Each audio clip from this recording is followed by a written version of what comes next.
Welcome to A Better HR Business, the podcast that looks at how HR consultants and HR tech firms grow their businesses and how they help their employers to get the best out of their people. Remember, for show notes and downloads, go to www.getmorehrclients.com/podcast. That's getmorehrclients.com/podcast. Okay, let's get started.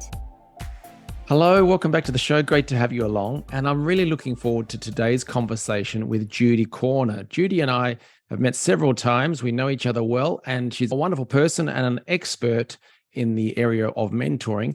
And today we're talking about her role and also the role of the company Insala. But first, before we get into all of that, Judy, thank you very much for joining me today. Thank you for having me. Yeah, and whereabouts are you calling in from?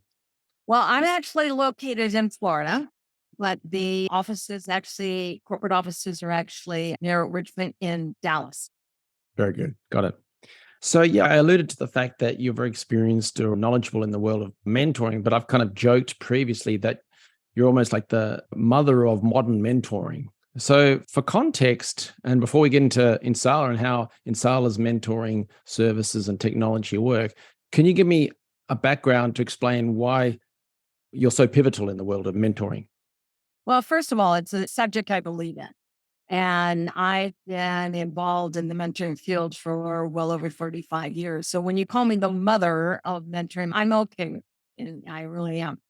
But how I got started in it was mentoring was something that I truly believed in doing this. And I felt it was something that was important, but it was being underused and many times misused. So I had a very, very close friend, and he did a lot of work around and research around mentoring. And so his name is Tim Newby, and he heads up the doctoral program at Purdue University, having to do with motivational learning and technology. He's written several books and so on.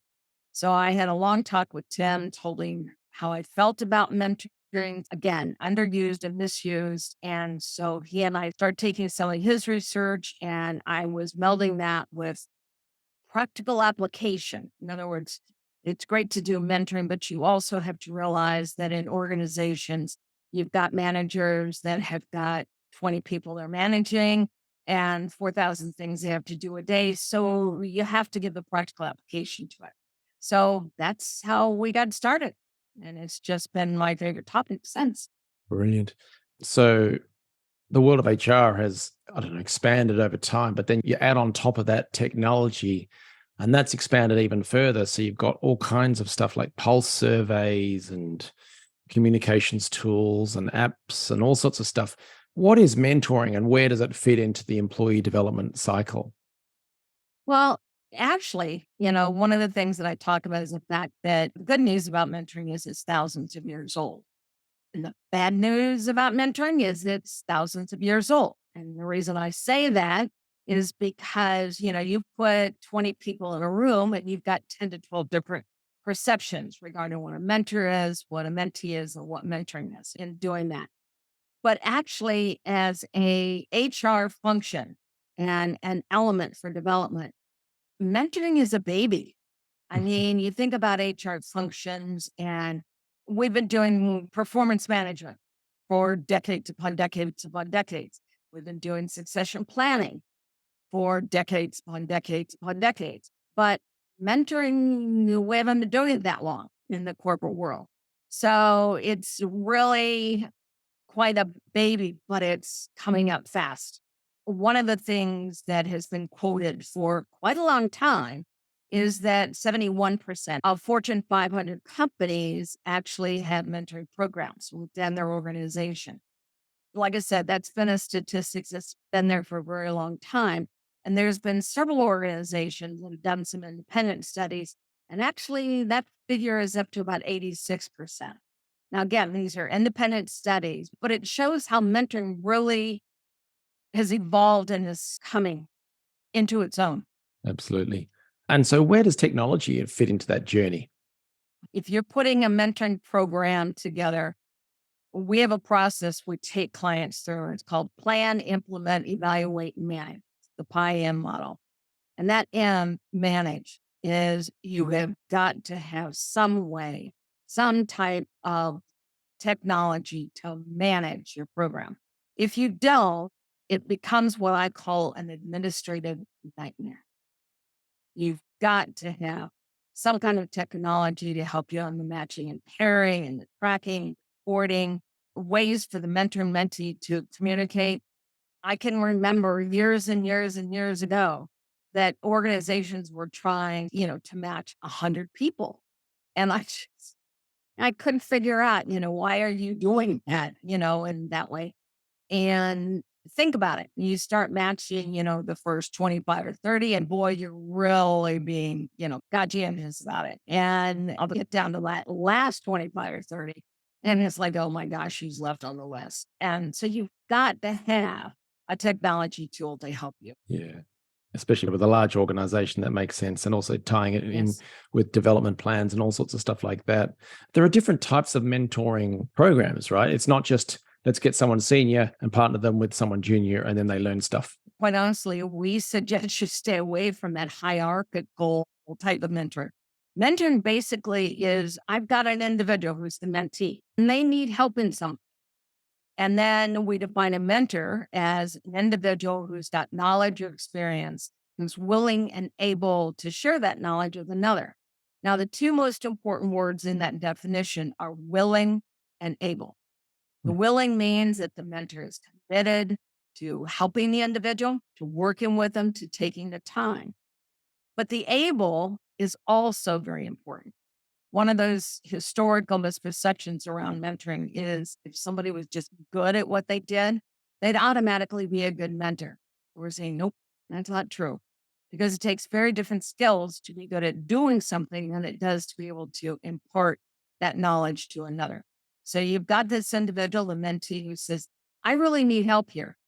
And you've got a mentor that says, okay, I've got that knowledge and experience, and I can help you with that. But talking in terms of the way mentoring has really changed, it still is that mentor to mentee. But at the same time, we see reverse mentoring where the mentee is probably more senior to the mentor.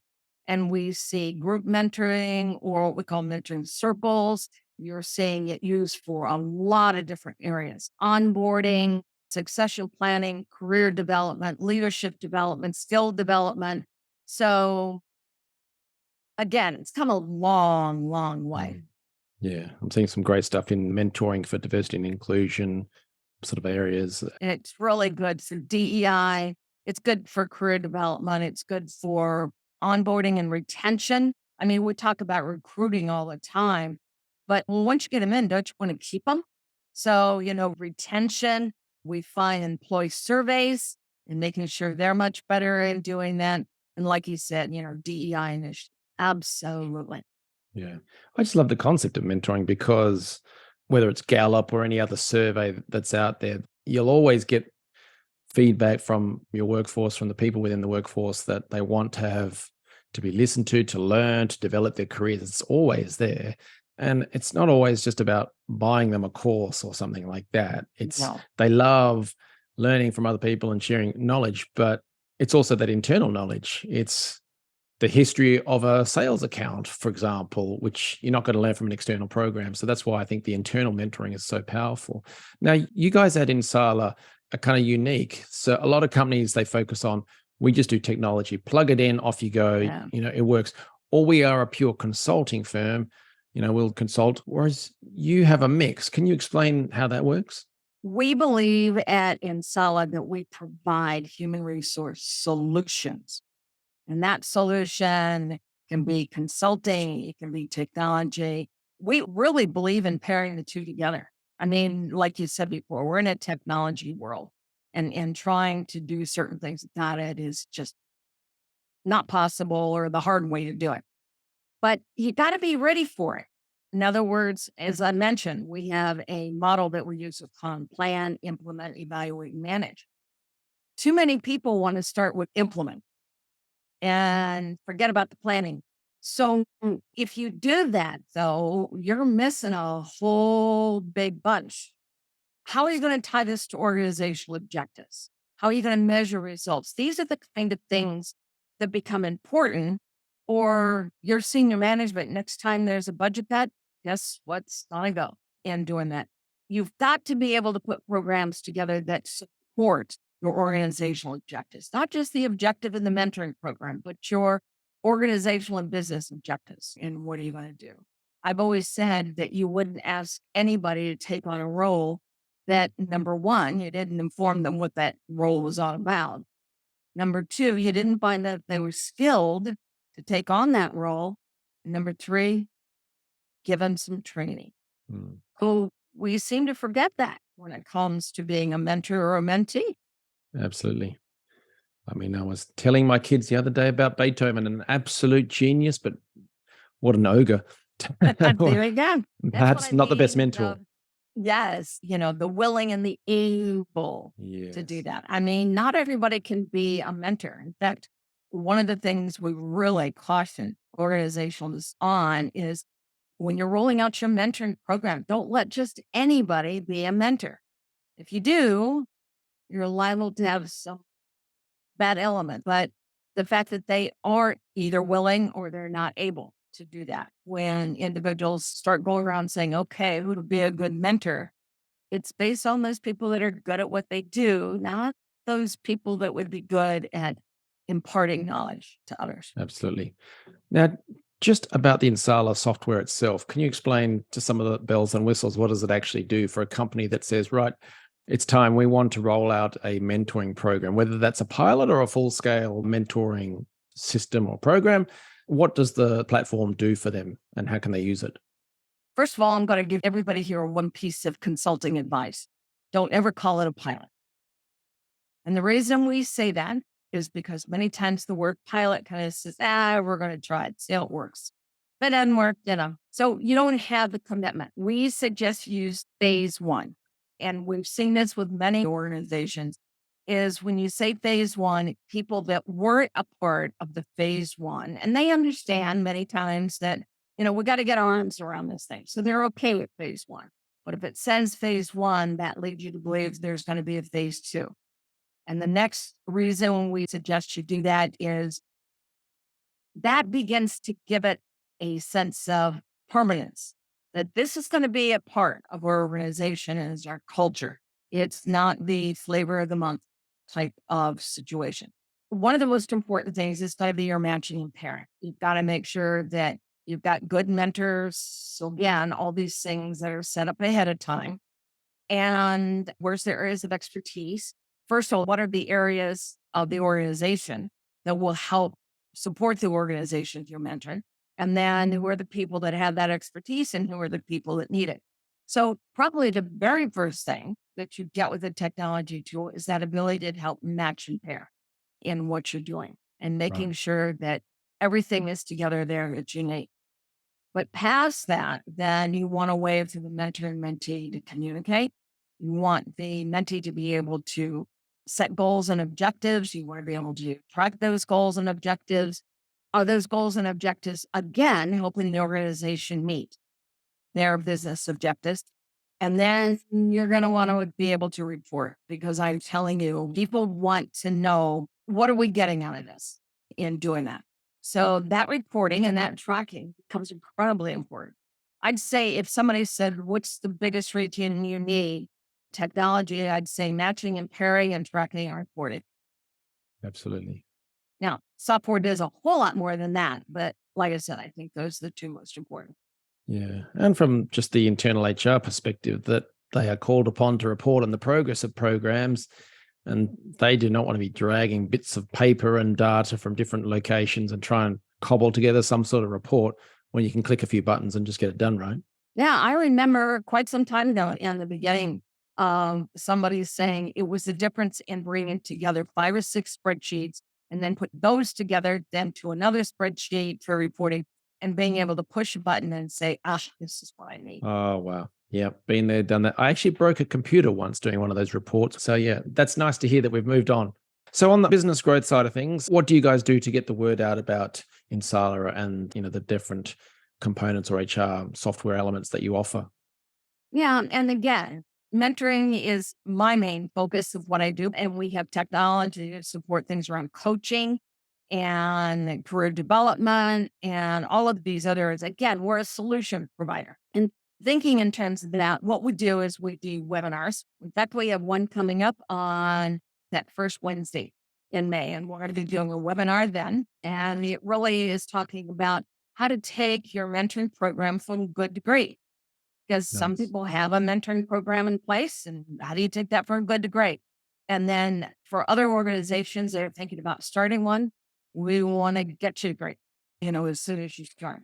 And then we do white papers. We've got ebooks that we do. And, a lot of times we just do chats. I would say one of the biggest things I think we do is what we call our readiness piece. And the idea is before you go to the technology, make sure you're ready in doing that. And it sets everything up before you go to the technology. It actually sets things up so you can easily, implement and transfer to your technology. Yeah. I mean, that's such an important point for any software company, whether it's HR or whatever, is the fact that you want to set up your customers for success. And the best way to do that is to make sure that they, measure twice, cut once, or plan Yes. it out and get it working well before they actually launch properly. So yeah, I think that's Yeah. such an important point. And it speeds up your launch in doing that, because there's things that we can get the engineers ready for that if they didn't have that, they'd have to start from the beginning and kind of find out certain things. We've got that already Yeah. in doing that. We've got several testimonials from organizations that have said, things like, well, somebody else, came in and they were ready to get us going. But Insala said, no, we want to take you through this readiness piece. And that really did make the difference in the success going forward. You don't want to start the program and then have to start over again. No. And on the topic of the education, the marketing pieces that you guys have been doing, I've seen series of the webinars and things like that. So it's all about educating people at different stages of the journey, right? Educating how they can improve their workforce through mentoring, through to the ones who've already established a program, but they want to make it better. Yes. So you're kind of covering, the full journey and then educating. And I assume that they can ask questions and learn about Insala at the same time. Absolutely. Sometimes there's not enough time on the webinar to answer every question that comes up. But what we try to make sure we do is, because when you go through a webinar, there's always a list of the questions that people had, and making sure, even if we feel like we've answered it, we still go back and say, did you get a satisfactory answer? Is there anything else that we can provide you with? Because we do. It is an educational process. We want people to understand all the ways they can use mentoring, all the importance of it in an organization and to an individual, and how important it is to, again, plan and measure. Absolutely. Well, I know lots of companies that do webinars and people say, well, there's Clubhouse and TikTok and all these different things, but they just continue to be really useful in educating an audience as an event to bring people to. So I like to call them pre-conversion events, because they're a way of bringing people into that sales funnel. You can help them answer questions. And, if they want further help by using your product or service, you're there to answer questions either during or after, as you say. And many times what we find is that somebody might not be ready right then. But we actually had a situation in which one of the questions that we ask is, would you like for someone to follow up with you? And, it's like, no, not at this time. And it was probably, I don't know, it was less than a month later, got an email from this person and said, I'm just sitting in a meeting and, we really should do mentoring. It's coming up in the employee, surveys and so on and so forth. So the point is, maybe it's not right at that moment, but we want them to remember that Insala is a solution provider and we want to help them find a solution. Yeah, very nice.